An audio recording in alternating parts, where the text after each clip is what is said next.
आपकी सांसों में सारा ब्रह्मांड है, पूरा।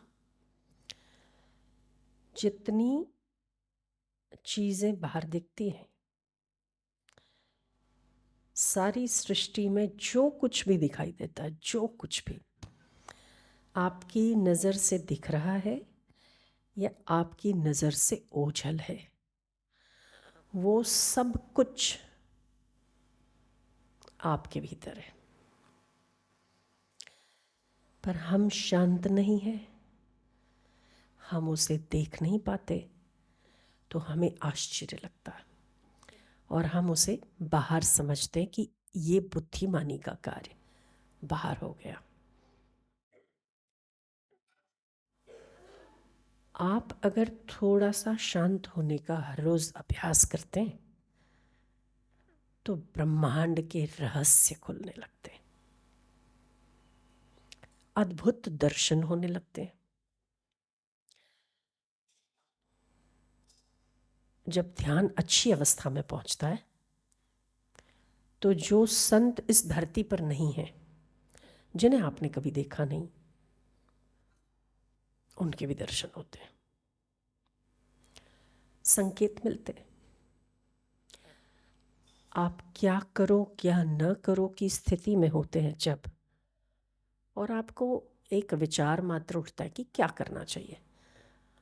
और अभ्यासी व्यक्ति जिसको ध्यान का अभ्यास है या सांसों सांस की रिदम को धीमी करने का अभ्यास है, उससे उत्तर पाने में ज़्यादा कठिनाई नहीं होती।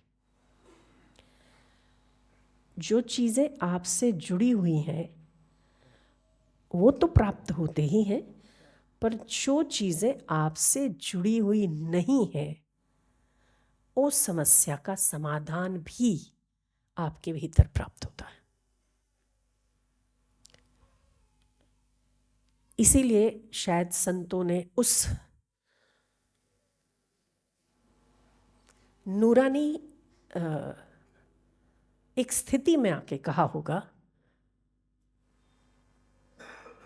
गर्दन झुका ली, मुलाकात कर ली, कि उसके लिए बाहर के मूर्ति की आवश्यकता नहीं होती, बाहर आरती की आवश्यकता नहीं होती। हाँ, कभी नियम हो या कुछ ऐसा स्थान हो तो करने में उसको दिक्कत नहीं है, पर फिर भी उसे ये समझ आती है कि कृष्ण हो या राम हो, गुरु हो या शिव हो, वो मेरे भीतर से पैदा होता है। बहुत अलग स्थिति है, बहुत ऊंची स्थिति है, पर इतना तो हम जरूर कहेंगे आपसे कि कर्म करना चाहिए, कर्म को योग बनाना चाहिए। उससे श्रेष्ठ है ध्यान योग, उससे श्रेष्ठ है समत्व योग। पर समत्व योग भी ध्यान के अभ्यास के बिना संभव नहीं। क्यों? क्योंकि आप जितना ध्यान करते हैं उतना ही आपकी चित्त की वृत्ति बड़ी बैलेंस्ड रहती है। और फिर अगर किसी ने कुछ कह दिया, आपको लगता है ठीक है ना, छोड़, अपने चित्त को विक्षिप्त क्यों करो, जाने दो, छोड़ो, जाने दो। आप उसकी बहस में पड़ना नहीं चाहोगे। अभी क्या हो रहा है,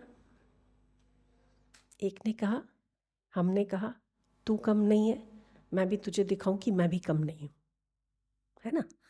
अभी वो वाला हाल है। तो जब आग आग से मिलती है तो ब्लास्ट होता है, अग्नि ज़्यादा प्रज्वलित होती है। अग्नि को शांत करने का उपाय क्या है कि एक पानी बने और दूसरा आग। जब कहीं एक आग लगी किसी के चित्त में तो उसे बुझाने का तरीका आग नहीं हो सकता, क्या होगा, पानी ही होगा। पर हम वो पानी की स्थिति में क्यों नहीं आ पाते?